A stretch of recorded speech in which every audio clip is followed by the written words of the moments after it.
आज के दिन ये दुनिया थर्ड वर्ल्ड वॉर, तीसरी महायुद्ध के जितनी नजदीक है उतनी वो पहले कभी नहीं थी। इतिहास में इतनी नजदीक नहीं थी जितनी की आज है।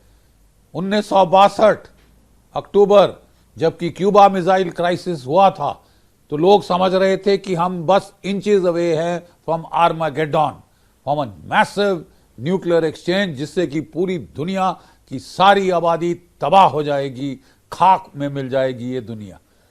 जब मैंने ये कुछ देर पहले ये बात उठाई थी तो मेरे ही सैनिक दोस्तों ने कहा कि नहीं GD, you are being alarmist, सब अंडर कंट्रोल है, सब ठीक है, सब संभल जाएगा।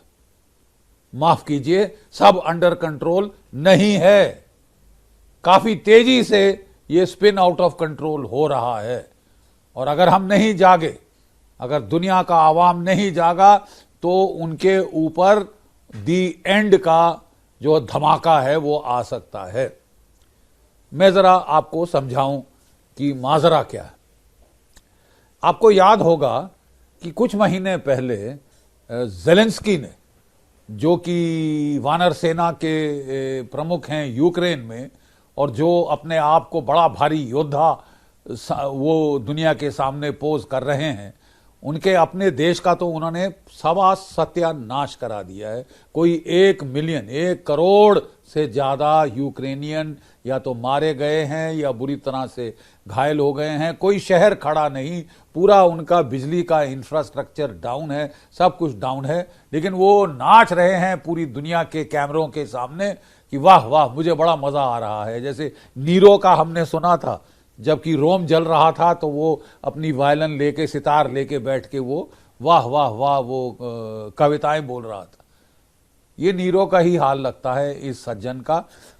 उन्होंने कहा था कि साहब मुझे चाहिए जो परमिशन चाहिए कि जो 8 ACAMS मेरे को अमेरिका ने दिए हैं, लॉन्ग रेंज 300 किलोमीटर रेंज के मिसाइल, जो मेरे को यूनाइटेड किंगडम ने स्टॉर्म शैडो मिसाइल्स दिए हैं, कोई तकरीबन 250-260 किलोमीटर की रेंज के, और जो अमेरिका, जो कि फ्रांस ने दिए हैं spice jet air launch cruise missile, मैं उनका इस्तेमाल रूस की टेरिटरी में रूस के बरखिलाफ करना चाहता हूं, रूस के मुल्क में घुसकर मारूंगा टाइप। उस वक्त जो बाइडेन साहब ने उसे साफ मना कर दिया। हालांकि स्ट्रेमर साहब यूनाइटेड किंगडम के बहुत कीन थे, बहुत इच्छुक थे, वो आए भी थे वॉशिंगटन कैनवैसिंग करने के लिए कि हाँ जी हमको भी करना चाहिए। और ज़ेलेंस्की साहब बार बार कह रहे थे ये जो सारी रेड लाइंस हैं रूस की, ये महज बकवास है, कि पुतिन अनाप शनाप बोल रहे हैं, वो कुछ करने की हालात में नहीं है, महायोद्धा मैं खड़ा हूं उनके बरखिलाफ, रूस मुझसे डर जाएगा, वो कुछ नहीं करेगा, इत्यादि इत्यादि बहकी हुई बातें। पेंटागन ने उस वक्त प्रेसिडेंट जो बाइडेन को कहा था कि मत करो, इससे रूस की बहुत सारी रेड लाइंस आपने पार कर ली हैं, अभी तक वो चुप बैठा है, लेकिन इसके बाद ये जो है आउट ऑफ कंट्रोल जा सकता है और ये बेवकूफी होगी, हमें नहीं करनी चाहिए। ये पेंटागन के जर्नलों की, जनरल्स की एडवाइस थी जो बाइडेन को। स्ट्रेमर साहब कह रहे थे कर दो कर दो, तो टीवी पे सबने देखा, दुनिया ने देखा कि वो बौखला गए बाइडेन, क्योंकि उनको उनके स्टाफ कह रहे थे कि मत करो, और यहां उनको स्ट्रेमर साहब तकरीबन और ज़ेलेंस्की साहब उनको उकसा रहे थे और उनको कह रहे थे कि तुम डर गए वगैरह। तो वो चिल्ला पड़े, I am in charge here, उन्होंने कहा था। मुझे अच्छा याद है, जिन्होंने टीवी देखा होगा वो प्रोग्राम फिर चला के देख सकते हैं। उन्होंने कहा I am in charge here, ये नहीं होगा, और डांट लगा दी उन्होंने, डांट पिला दी थी स्ट्रेमर साहब को और बाकी सब जो लोग वहां पे थे, और कहा था ये नहीं होगा क्योंकि पेंटागन ने इसके खिलाफ एडवाइस दी थी। लेकिन साहब 2 दिन पहले, 3 दिन पहले बाइडेन साहब ने घोड़े पे चढ़ के कह दिया कि हां करो, इस्तेमाल करो, और उनके मुंह से शब्द निकले नहीं थे कि ज़ेलेंस्की साहब ने जो है धड़ाधड़ 6 ATACMS फायर कर दिए रूस की तरफ, और उसके पश्चात अगले दिन उसने कि मतलब कोई कसर ना रह जाए कि युद्ध छेड़ने में, उसने कोई है आपके कई सारे 1 दर्जन के करीब उसने अब स्टॉर्म शैडो और दूसरे मिसाइल दाग दिए हैं रूस की तरफ कुर्स्क के इलाके में। तो क्या बदला क्या है साहब?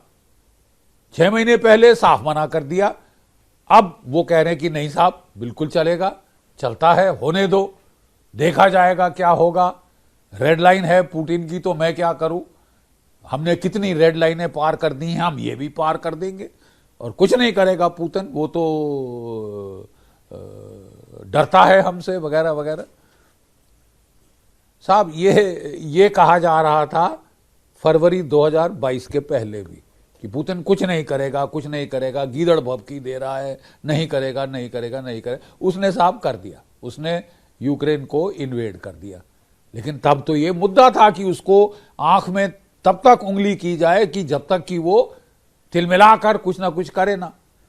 और इन्होंने प्लेबुक प्लान बना रखा था कि साहब हम इकोनॉमिक सैंक्शन लगाएंगे, रूस की इकोनॉमिक तबाही कर देंगे और तख्ता पलट हो जाएगा मॉस्को में और पुतिन साहब इतिहास की पन्नों में गुम हो जाएंगे। कुछ नहीं हुआ साहब, 3 साल हो गए लड़ाई के चलते चलते, ठीक है। और अब जो है पुतिन की सेनाएं लगातार निरंतर आगे बढ़ती जा रही हैं। ईस्टर्न यूक्रेन में relentless, slow, methodical but relentless pressure डाल रही हैं। यूक्रेन का फ्रंट कभी भी क्रैक हो सकता है, ठीक है साहब, यूक्रेन का फ्रंट कभी भी क्रैक हो सकता है। और जो कुर्स्क में उन्होंने जो बड़ा अपना पलटवार किया था, बड़ा हाहाकार मचा था दुनिया में कि मार दिया, रूस में घुस गए, मॉस्को पहुंचने वाले हैं, पुतिन साहब अगला जहाज पकड़ के भाग रहे, बकवास। वहां भी एक भी सिपाही नहीं हटाया पुतिन ने ईस्टर्न फ्रंट से, जहां उसको जो रूसी भाषाई इलाके हैं वो लेना चाहते हैं। उन्होंने कह दिया है ये रूस का हिस्सा है और उसको लेके छोड़ेंगे। और वो लगातार निरंतर बढ़त हासिल कर रहे हैं, स्लो बट रिलेंटलेस उनका एडवांस आगे बढ़ता जा रहा है तमाम सेक्टर्स में ईस्टर्न फ्रंट पे। एक सिपाही उन्होंने कर्स्क की तरफ डाइवर्ट नहीं किया, not one soldier was diverted towards Kursk. उल्टा वो वहां पे नॉर्थ कोरियाई कोई 10, 11, 12 हजार सैनिक ले आए और अभी तक वो फील्ड में तो नहीं उतरे, लेकिन उनका बहाना लेके अब बड़ा हाहाकार मच रहा है। क्योंकि अब साफ दिखाई दे रहा है बाइडेन साहब को कि उनके होते जब तक कि वो प्रेसिडेंसी 20 जनवरी को हैंडओवर करेंगे, यूक्रेन की कमर टूट चुकी होगी। और जो भी नाच गाना वो कर रहे हैं कि मैं जीत रहा हूं, फतेह हासिल है, मॉस्को पहुंच जाऊंगा, ये बकवास हमने काफी सुन लिया साहब, कान पक गए हैं, सिवाय अपने लोगों को मराने का। और जहां तक अमेरिका का सवाल है, they have fought Russia to the last Ukrainian. मरा दिए साहब 1 मिलियन लोग, 7-8 मिलियन अपना देश छोड़ के भाग गए हैं और अंत नहीं नजर आ रहा। और ये अब अंत नजर आ रहा है, तो इसलिए साहब अब आप न्यूक्लियर वॉर छेड़ना चाहते हैं। मतलब ये रवैये में इतना बदलाव क्यों आया जो बाइडेन साहब के? मैं जरा एक टिप्पणी करना चाहूंगा जो थोड़ी कड़वी लगे, लेकिन वो सच है।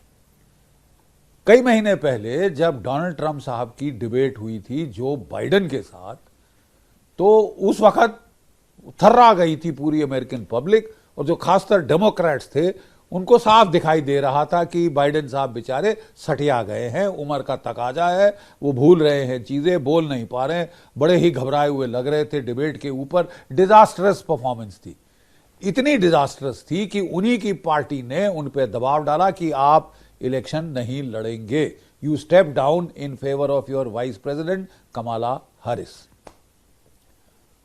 यानी कि डोनाल्ड ट्रंप साहब के मुकाबले में उनका इतनी डिजास्टरस परफॉर्मेंस हो गई थी कि लोगों ने कहा साहब ये तो पक्का हारेंगे अगर इलेक्शन लड़ते हैं, कि ये तो अब फिट नहीं रहे अगला प्रेसिडेंसी संभालने के। एक छोटा सा सवाल जो उस वक्त अमेरिका के लोग भूल गए, अगर वो अगली प्रेसिडेंसी के लायक नहीं है, उनकी मौजूदा जो है कॉग्निटिव हालत इतनी पुअर है, वो सिनाइल हो चुके हैं, तो क्या वो फिट इनफ हैं कि वो प्रेसिडेंट का ओहदा, सबसे ताकतवर मुल्क इन द वर्ल्ड, उसका ओहदा संभाल पाएंगे?